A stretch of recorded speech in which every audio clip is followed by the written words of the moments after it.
Hello everyone, today I will show you how to customize Roblox notifications, and here's how it is done.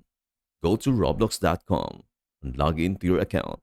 Once logged in, click on the gear icon in the upper right corner of the page to open the settings menu.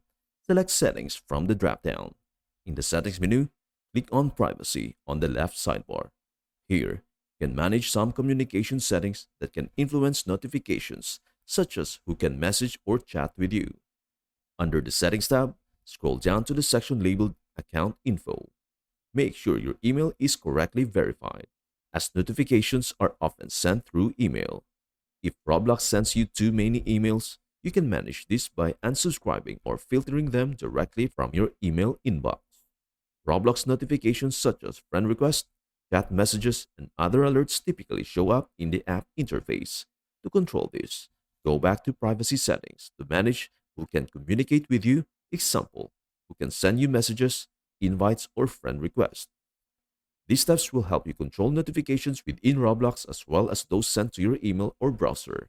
That is everything you need to know about how to customize Roblox notifications. Before we end, may I humbly ask you a favor? Please do like, share, and subscribe to our channel.